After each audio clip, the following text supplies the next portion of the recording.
Hey, what's going on, gang? Nathan on the Stone here. Welcome back to my channel.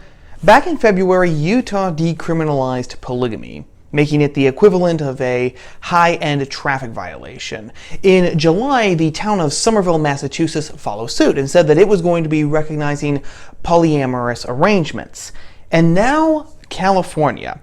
The state which Governor Gavin Newsom says we should all copy because California is leading us bravely into the future, is one signature away of actually legalizing pedophilia.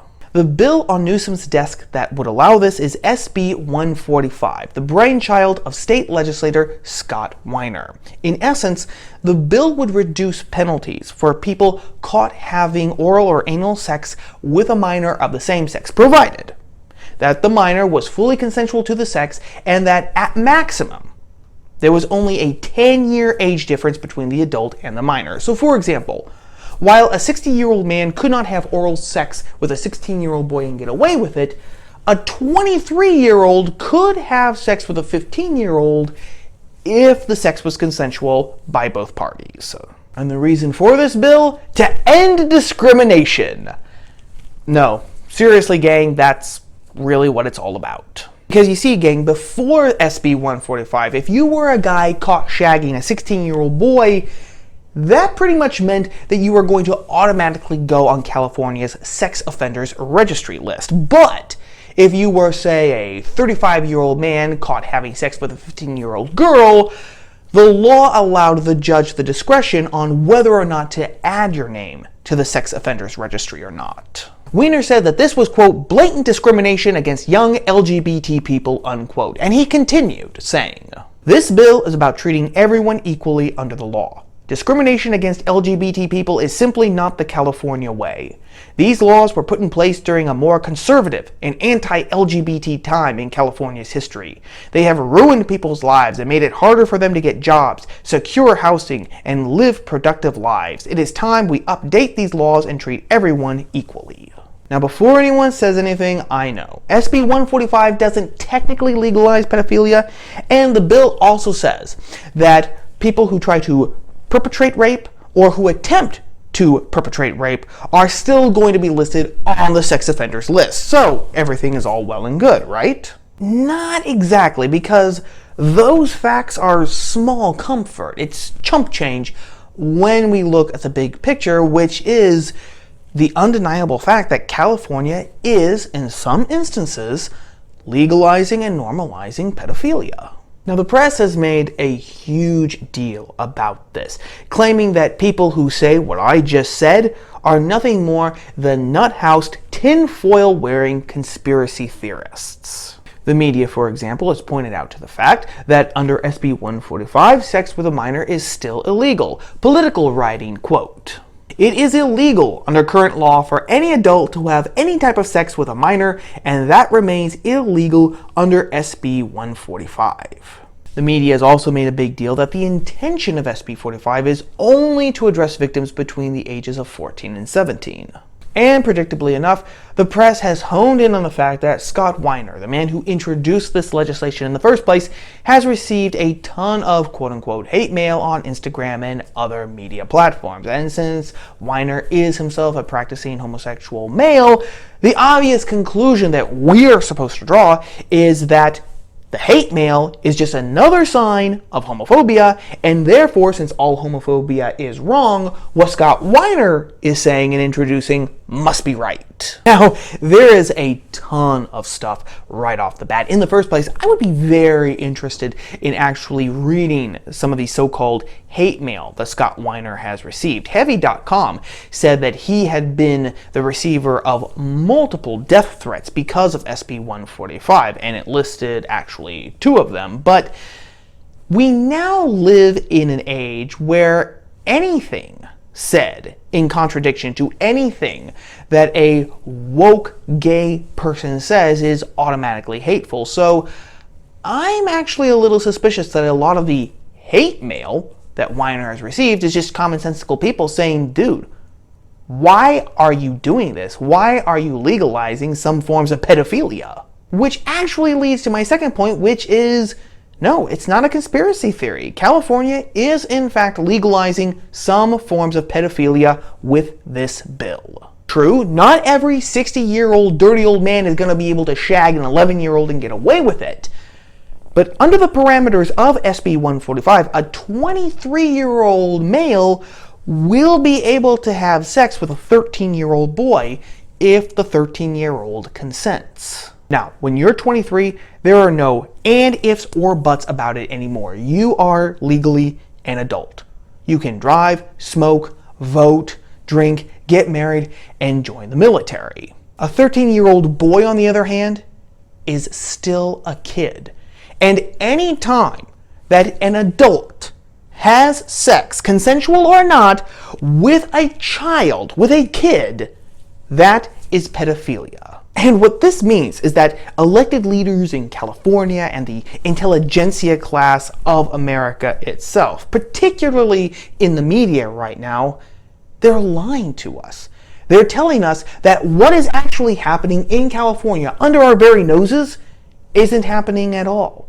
It's just a figment of our bigoted, hateful imaginations. And that actually leads to a rather embarrassing question. Why was the law changed the way that it was? I mean, if you wanted to, you could make a convincing case that it was discriminatory to treat heterosexual perpetrators of pedophilia in one way and homosexual perpetrators of pedophilia in another way, and that the law had to be changed so that everyone was treated equal. Okay, fine, I can actually buy that. But if that was the case, why wouldn't you simply change the law so that heterosexual perpetrators of pedophilia automatically went on California's sex offenders registry list, just like homosexual perpetrators of pedophilia? Well, there's a reason for that decision, and the reason is not a pleasant one, because it's this. Our cultural elites want pedophilia to be normalized. That may sound incredibly shocking to some people. I realize that. You might be thinking right now, Nate, you have absolutely no idea what you're talking about. Nobody wants to do that. Nobody would want to do that. Nobody is doing that. Unfortunately, gang, it's happening right in front of our eyes. Less than 5 years after the Supreme Court gutted the definition of marriage in the Obergefell case, people pivoted and started to argue that pedophilia, an adult wanting to have sex with a child, was just another sexual orientation, same as being straight or gay. And this idea wasn't being argued in fringe online forums somewhere on the dark web. No. This was happening in the mainstream. For example, in 2018, we had Miriam Hein, a medical student, who gave a TED Talk about how pedophilia was an unchangeable sexual orientation. She said, quote, "According to current research, pedophilia is an unchangeable sexual orientation, just like, for example, heterosexuality. No one chooses to be a pedophile. No one can cease being one. The difference between pedophilia and other sexual orientations is that living out this sexual orientation will end in a disaster. Abusing children is wrong without any doubt, but a pedophile who doesn't abuse children has done nothing wrong." In the course of her talk, she also had this little gem. "We shouldn't increase the sufferings of pedophiles by excluding them, by blaming and mocking them. By doing that, we increase their isolation and we increase the chance of child sexual abuse." This might seem like a common sense, tolerant, and, dare I even say it, loving compromise. Yes, acknowledge and admit that some people are born with an unchangeable sexual desire for children, but then make sure that they don't actually hurt anyone by acting out on these desires and fantasies. But, and here's the critical point, gang, if pedophilia is just another orientation like heterosexuality and homosexuality, if pedophiles are just born that way, remember that? And if love is love, which is a mantra that has now become gospel for 21st century America, then why shouldn't pedophiles act in accordance with their desires, especially when sexual fulfillment is part of the summum bonum of our society? You might be thinking, duh, Nate, it's because a child can't consent to have sex, genius. And you would be right, but we now live in a society where a 3-year-old can truthfully and unequivocally understand, know, and communicate what his gender is, even if it's outside the gender binary of male and female. And this declaration is supposed to be taken as gospel. Now, if a 3-year-old child can decide on his own what his gender is, then the uncomfortable question arises, why can't an 11-year-old child consent to have sex? And this argument, surprise, surprise, is being made as well. Back in 2011 on the blog site Overcoming Biases, Robin Hanson, who is an associate professor of economics at George Mason University and a research associate at the Future of Humanity Institute of Oxford University, wrote in regards to child-adult sex, quote, "Yes, kids can make mistakes, and we might want to limit their ability to make mistakes. But adults can make lots of them. Oh, God. Yes, kids can make mistakes, and we might want to limit their ability to make mistakes. But adults can make lots of mistakes too. Why treat kids so differently?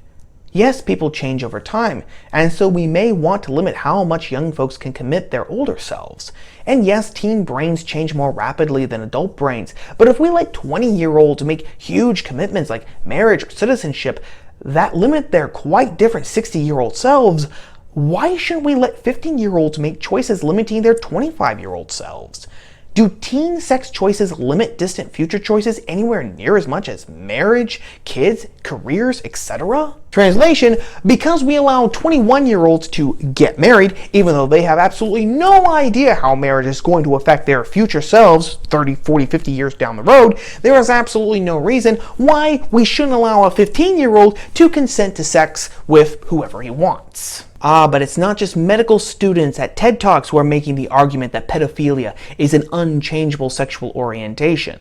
Also in 2018, Tom O'Carroll, who is a subject of the UK, and who in 2006 was convicted of creating and distributing child pornography via his advocacy group, the International Pedophile Child Emancipation Group, wrote a peer-reviewed essay for the scientific journal Sexuality and Culture, in which he argued in all genuine seriousness that virtue ethics, that branch of philosophy that deals in how men and women should act, does not, and furthermore cannot condemn pedophilia. This, in part, is what he said, quote, "The assertion that children are incapable of reciprocal sexual relations is empirically unfounded. Where is the evidence? A comparison with animals is again suggested. Dogs appear to be perfectly capable of reciprocity in loving relationships with human beings, often to the extent of being every bit as devoted and loyal in their affections towards their owners as their owners are towards them, and perhaps even more so. Again, even the personhood restricting Scruton has acknowledged this. Dogs may lack a sophisticated appreciation of the other's intentionality, on which Scruton sets so much store as a qualifying criterion of moral agency within sexual relations, but this appears to be no barrier to reciprocity in what many would consider to be its morally essential features. There should be mutual affection and attention to the other's wishes. What else is needed, really? It may be thought this analogy is insufficiently close because dogs are not sexual partners of their human masters. But they can be. Dogs are not shy about expressing sexual interest in humans, and when their owner reciprocates that interest, a sexual and loving relationship may develop, as has been attested in Dearest Pet, a book by Dutch controversialist and children's writer Midas Dekkers, and endorsed in a review by philosopher Peter Singer. In other words, since there's absolutely no problem with bestiality, there should be absolutely no problem with pedophilia. Justin Lee at Arc Digital Media put it like this in his reaction to O'Carroll's piece, quote, "This question-begging dismissal of intentionality serves a dark purpose, the banishment of consent as a relevant category of concern. Consent, after all, is predicated upon intentionality. This is much too reminiscent of Peter Singer's argument for bestiality, which can be summarized thusly. We eat animals without their consent, so why not screw them? Children, especially young children, consent to little of what we subject them to, so why shouldn't we let O'Carroll bugger babies?" And it's not just academics who are pushing pedophilia and the normalization of the sexualization of children. Thanks, for example, to RuPaul's Drag Race, kids, with the support of their ideologically blind and or spineless parents, are now turning to drag in droves. NBC in 2018. Again, 2018, seriously, what was it about that year? Wrote a whole piece about how child drag queens are quote-unquote slaying it on the walkway, quote, one fierce look at a time. Pink News, the UK-based LGBTQIA2+ WXYZ news organization, wrote a piece in 2019 where it warned people that bigoted, hateful, unimaginative, puritanical American Republicans wanted to outlaw these child drag queens. Imagine that. Adults wanting to outlaw the sexualization of children. It boggles the mind. Because make no mistake about it, gang, even though it's moved into the mainstream culture, drag is intimately connected to the gay subculture and thus to sexuality and desire, according to Canadian writer, academic, and drag performer himself, Sky Gilbert. I mean, hell, back in 2019 as well, the aforementioned UK convicted pedophile Tom O'Carroll wrote an essay where he described the then 12-year-old child drag performer Desmond is Amazing as hot. So the $64 question is, why is this happening? Why is child sexualization and pedophilia being normalized? Well, there are two reasons. In the first place, the logic demands that it be normalized. Again, if love is love and sexual fulfillment is the summum bonum of life, then there is no escaping from this normalization. Building on that, the only way that we could actually draw a line in the sand and say no to pedophilia would be if we had a metaphysical understanding of what sex is and what sex is for. And if we did that, the entire edifice of the sexual revolution would come crumbling down. Goodbye no-fault divorce, hookup culture, gay marriage, polyamory, and everything else that people are going wild for today. And unfortunately, too many people are too invested in those things to allow something trivial like the well-being and flourishing of children to stand in the way of them defending those things. The second reason has to do with queer theory, another facet of critical theory, which, if you remember, is one of the gifts that was bestowed upon us and the world by Michel Foucault. And the entire end goal of gender theory is the absolute destruction of the quote-unquote normal. Everything that society takes as the norm, whether it's heterosexuality, the nuclear family, masculinity and femininity, the dichotomy of male and female in the human race, it all has to be toppled and destroyed because, queer theorists tell us, that is the only way that we can actually truly be liberated. And since the taboo on adult-child sex is part of the normal, queer theory says that's gotta go too. You know, it's kind of funny, gang. Just 2 years ago, conservative commentators were telling us that there was absolutely, positively no way that pedophilia was going to be normalized, let alone legalized. That the LGBT community wouldn't accept pedos as part of the rainbow. And now, here we are, with California on the verge of actually legalizing some forms of pedophilia. Which actually should teach us yet again that once Pandora's box is opened, we don't get to decide what comes out and what stays in. Once that box is opened, it all comes out. But as always, what say you? Let me know in the comment box what you think about this normalization of pedophilia. And while you're typing your thoughts, I'm gonna take a shower. Hey guys, thanks for sticking with the video to the end. Before you go, if you could give it a like, give it a share, I would be very much obliged. It really helps me and the channel out. And if you like videos like this, culture, politics, religion from a unique POV, subscribe, ring the bell for notifications so that you will always know when I post new videos like this every week that you're not going to want to miss. So thanks for watching, and thanks for subscribing. I appreciate all of you. You have no idea how much that I do appreciate you. And until next week, gang, stay safe, stay free by daring to read, think, speak, and write. Take care, guys. Ciao.